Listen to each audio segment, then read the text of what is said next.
Vamos a mirar este ejemplo de diagramas de actividad. Vamos a seguir con la secuencia que teníamos. Recordemos que habíamos escogido el caso de uso crear artículo. De él habíamos visto el ejemplo de especificación de casos de uso. Habíamos visto el diagrama de secuencia respecto a lo que era crear artículo.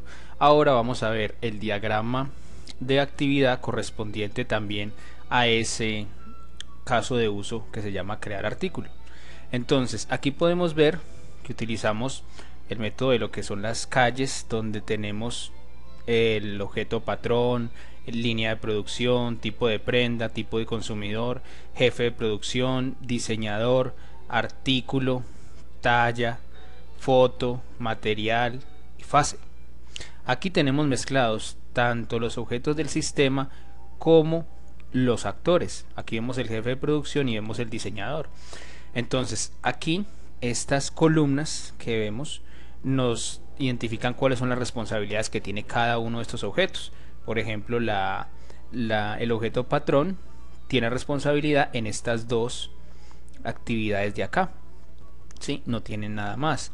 Aquí podemos ver que el diseñador es el que tiene más responsabilidades asignadas, tiene esta actividad, esta de acá y todas estas hasta acá, hasta esta última. Entonces, este diagrama de actividad nos permite modelar la especificación del caso de uso, creación de artículos, teniendo en cuenta tanto los cursos, el curso normal de los eventos como los cursos alternos. Entonces, aquí vemos que el punto de inicio está bajo la responsabilidad del diseñador. Él inicia, luego hay tres objetos que trabajan en paralelo, hay una concurrencia aquí, se crean estas tres actividades, que es mostrar todas las líneas de producción, mostrar el tipo de prenda y mostrar el tipo de consumidor. Ambas entonces generan una información, luego se unen acá y entregan esa información al diseñador. El diseñador entonces debe escoger para ese nuevo artículo que va a crear a qué línea de producción pertenece ese artículo, a qué tipo de prenda pertenece y hacia qué tipo de consumidor va dirigido. Entonces él selecciona la línea de producción y el tipo de consumidor y de prendas. Luego de que él escoge esto, entonces se comunica ya con el objeto talla para poder mostrar las tallas existentes. Entonces el objeto talla muestra qué tallas se tienen especificadas en el sistema de información. Esa información llega al diseñador, el diseñador ingresa los datos del artículo después de que escoge entonces las tallas.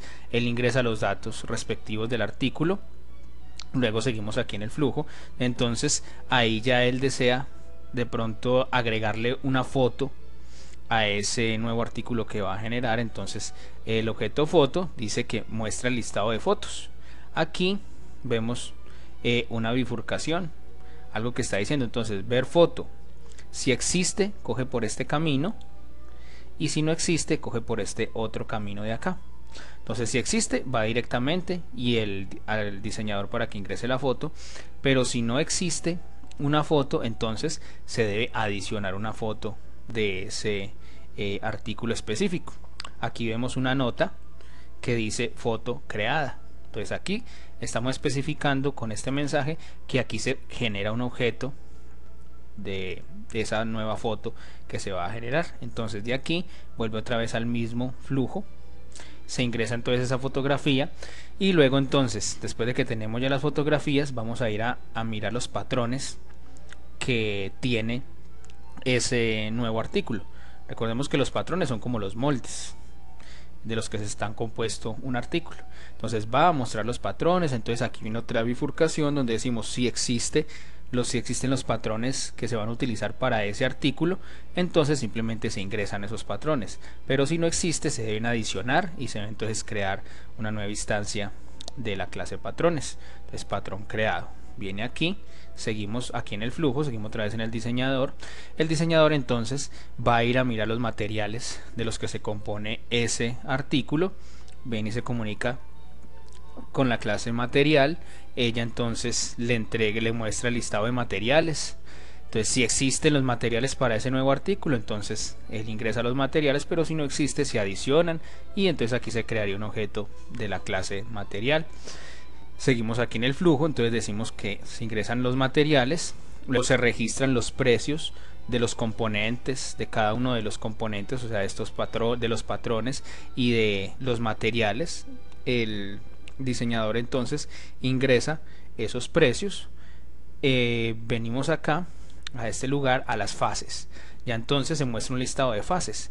Si existen las fases de fabricación para ese artículo, entonces venimos aquí, ya no nos estamos comunicando con el diseñador, sino que ya aquí entra el jefe de producción a operar en nuestro caso de uso. Entonces él es el encargado de ingresar las fases. Entonces, si no existe una fase determinada, pues se adiciona, se crea el objeto del tipo de la clase fase y venimos acá a ingresar las fases. Después de que se ingresan las fases, venimos aquí a este comando. Aquí venimos a este lugar. ¿Qué lugar es ese? El artículo. Entonces volvemos al objeto del artículo, se calculan los costos del artículo según todas las configuraciones anteriores que realizaron los dos actores, y al calcular los costos entonces se adiciona ese artículo. Es aquí donde se crea directamente ya el objeto de esta clase artículo. Entonces aquí se genera y llegamos al estado de finalización, porque ya estamos creando este artículo. Entonces, como vemos, este diagrama nos permite modelar de forma más detallada que de pronto el diagrama de secuencia una especificación de casos de uso.